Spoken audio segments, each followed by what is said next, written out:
Students in English classes are often asked to write research papers about the works of literature they've been assigned. While it's clear why research is needed in learning about science, it's not always as readily apparent why it matters what Joe Schmo from the University of Higgledy Piggledy has to say about this Emily Dickinson poem I'm being forced to read. In this short video, we'll explore what it means to research literature and why we do it in the academic world. First, we'll look at some key definitions, including literature, analysis, research, and criticism. Next, we'll talk strategy. What are the best ways to tackle a research project about literature? Finally, we'll discuss where to turn for help. Literature, as we typically use the term in English courses, can be defined as imaginative prose, verse, or drama. Often, the standard genres of poetry, fiction, and drama are used, but in today's world, we've been expanding what we think of as literature. For example, graphic novels, anime, and other animated forms might be included. Film studies are a part of literary studies. Many nonfiction works are now extremely popular, and even the social media world with blogs and memes has a niche in literary studies. A better question might be, why do we study literature in school? Sure, even though it's a pain, learning math makes some logical sense. But who really cares if you can interpret a short story or understand the differences between a Petrarchan and a Shakespearean sonnet? The ability to interpret and analyze literature uses the same skills we need in the so-called real world to navigate what people mean: critical thinking. Analysis simply means breaking something down into its parts in order to understand it. So when we read for fun, we probably don't dive as deep into what we're reading as we have to in English class. But reading anything without some level of analysis just doesn't do much for us. We are always having to understand the messages we get from other people, our workplaces, our government, etc. Sometimes our own analysis is not the logical place to stop. Think about reading a story about a recent crime in your community. The article talks about the suspect living in an area of your town with which you're not that familiar.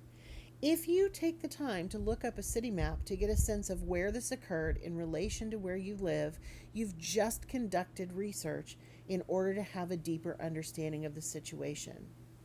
When we read a poem or play, we can use our own existing knowledge to discuss it, but we can dig a little deeper by reading or listening to what other people have said about it.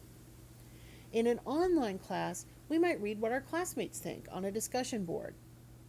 This too helps us deepen our own understanding, but the instructor often then asks us to consider what professional literary critics have said about it. This is academic research. Criticism is analysis, but a professional literary critic gives an academic discussion using the literature and what other experts have said. This is sometimes called the academic discourse community, and it's not just for literature. Researchers and critics in all fields engage in this discussion. When students are asked to write research papers, they're essentially being invited to the conversation.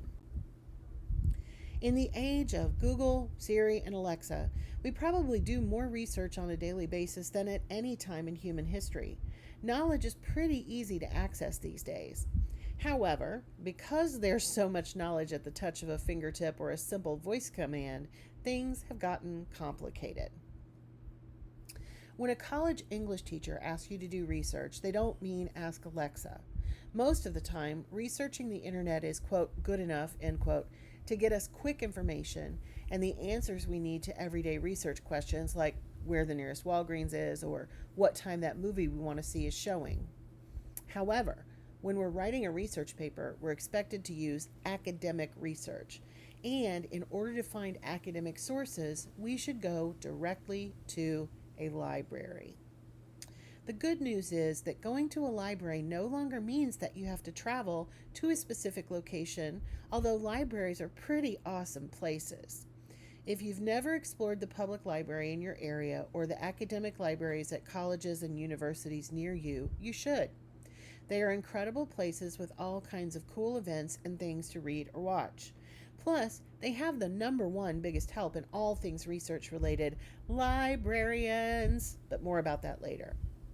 These days, you can do most of your library research from home using the exact same web browser that you use for Google. Heck, you might even be able to get Alexa or Siri to go into library resources for you. Food for thought. When we search the internet, we're searching everything under the sun at once.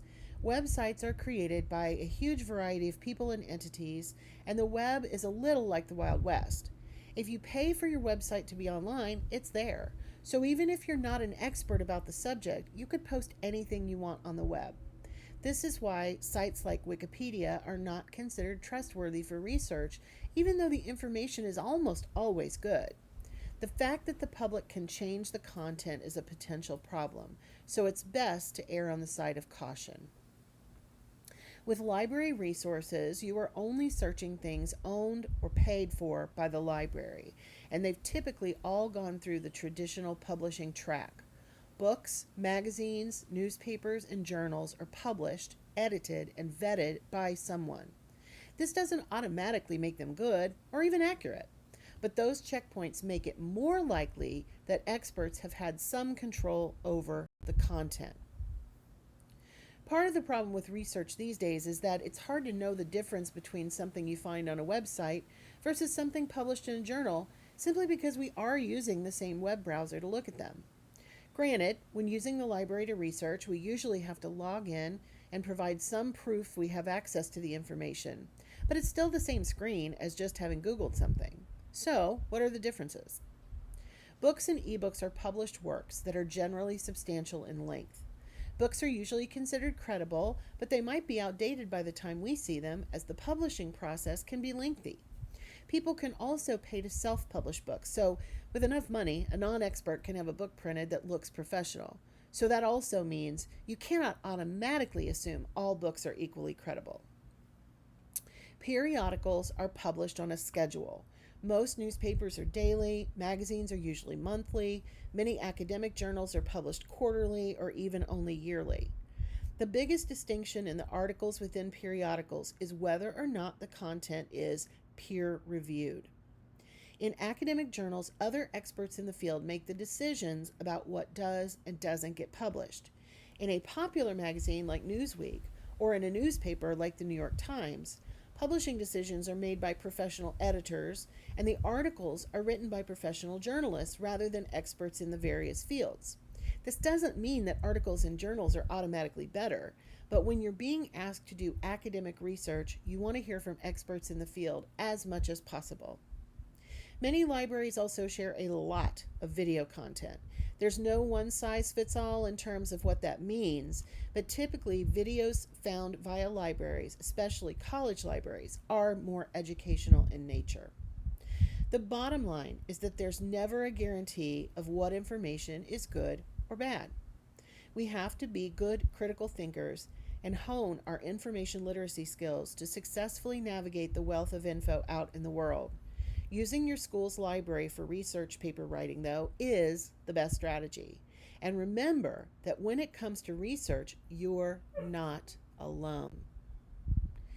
That brings us back to the biggest research asset known to humanity, the librarian.